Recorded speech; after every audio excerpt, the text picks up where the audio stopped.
Shalom, everyone. My name is BG, And I'm K Bella, and this is Blacked Out Media. where we bring you underreported stories and blacked out media.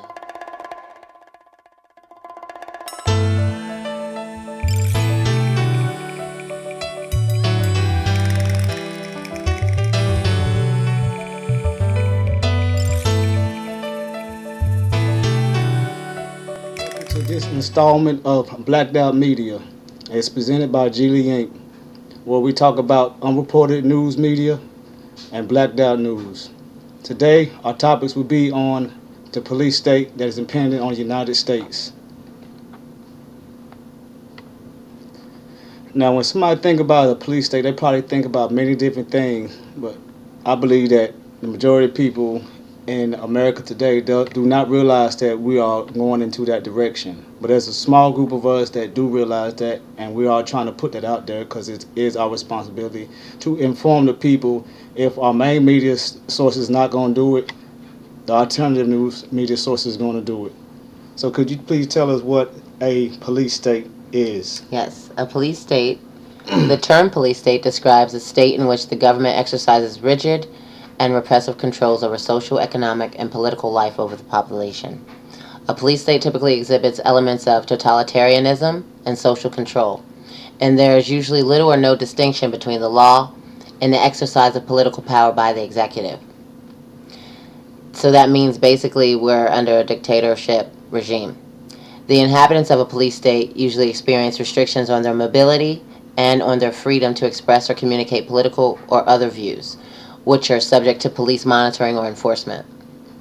Political control may be exerted by means of secret police force, which operates outside the boundaries normally imposed by the constitutional state. Okay. All right. So what we've been doing is going around finding these stories that they don't really talk about in the media, and I came across a story that the FBI is teaching their agents that they can bend or break the law when looking for criminals or terrorists in the United States. Yeah. Now, this came straight out their manual, which now they conveniently took away when they got the fire put on them for it. But it goes like this. First, it says intelligent professionals are granted certain authorities and responsibilities that can affect lives in some cases directly. Under certain circumstances, the FBI has the ability to bend or suspend the law and impinge upon the freedoms of others.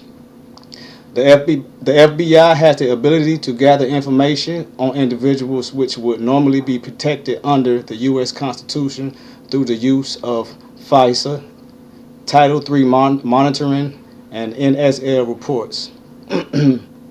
All right, the legal ramifications of analysis when dealing with U.S. persons.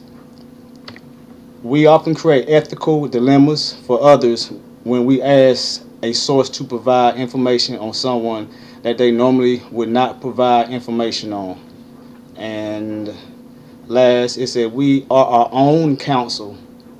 We normally don't have the freedom to seek advice from outsiders. Issues have to be dealt with personally. So, what you think about that? I just basically they're saying they're above the law and they don't have any problem infringing on our civil liberties Yeah, that's what it sounds like to me. in regards to our freedom of our civil liberties, our freedom of speech, freedom of privacy. They're basically violating like 7 of the 10 amendments of the Bill of Rights. Yeah, yeah. And so they're abridging our freedom of speech, the right to assemble, as well as our right to petition the government for redress of grievances, which is a violation of our constitutional rights. Okay. All right, now for all y'all that don't know what I was talking about the FISA and the NSL and the Title III monitoring, the FISA stands for the Foreign Intelligence Surveillance Act. It's supposed to protect us against unlawful surveillance. You know, they had to get permission to do that, not just they're their own boss and they can do what they want to do. Title III monitoring is a general law enforcing surveillance. It says that law enforcement surveillance is required the approval of judges. So that means the judges have to approve them to With the approval of survey judges. survey people. And the NSL is the national security letters.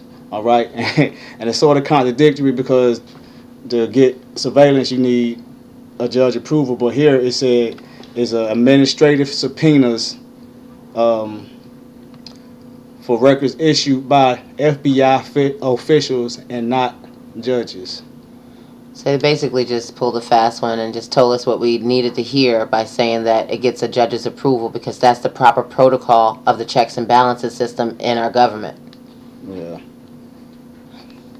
So what's going on with this is that with their being above the law and the Patriot Act coming into place after 9/11, that just gave them free reign to just do whatever they want. And that's why we have the information centers where they can just collaborate all of our information. You're paying something for cash at the store and they ask for your social security number, your ID, or sometimes even your zip code. Mm-hmm. For what reason? Because they're tracking and monitoring you. That's why.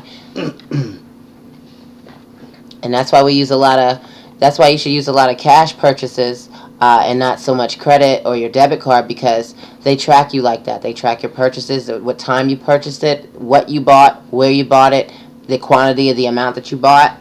It's ridiculous. Okay. Now, I hope everybody heard of the National Defense Authorization Act, or is HR 1540.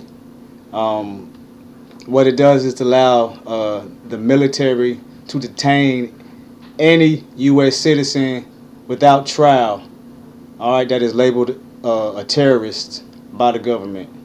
Any American citizen. So they're basically taking away about two or three of our rights.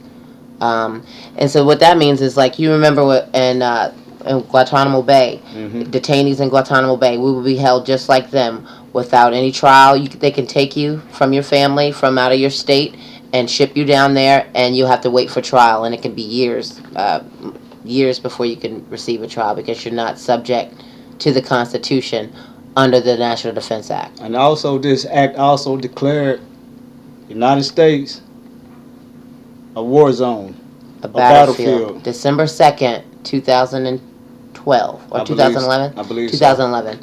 So. We were considered a battlefield. America's soil was considered a battlefield. The military can act as it needs on America's soil because it's considered a battlefield. And that's why all these sanctions and these things are coming into place if you wake up to see what they're really doing. It's slowly trying to take away each and every one of our civil liberties so that they can capitalize on that and put us into a one world order. Yeah, so you better watch our politicians, because they sliding one on us. We keeping up with the Kardashians, but we ain't keeping up with the laws that they making, and they stripping away our rights. You understand what I'm saying? And what Benjamin Franklin, one of our forefathers, said is you should have freedom over security. Those who want security over freedom deserves neither. All right? Because if you have security over freedom, you're a slave, basically. Basically. The government is ruling you. It tells you what to do. They don't want to protect you. You will not be able to protect yourself from anybody else, especially a tyrannical government.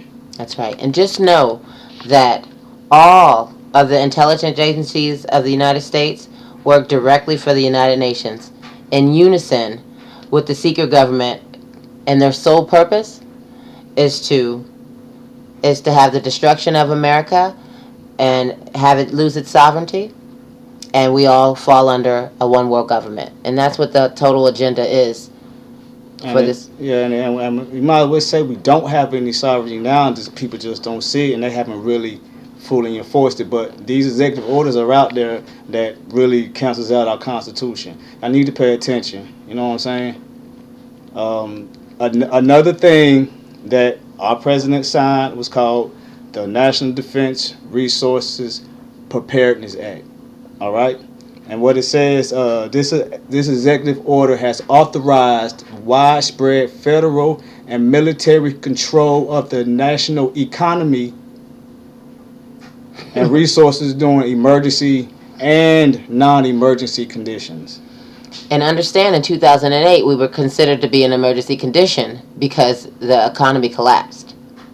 So that's where they really try to implement a lot of these laws under our noses, a lot of this legislation under our noses.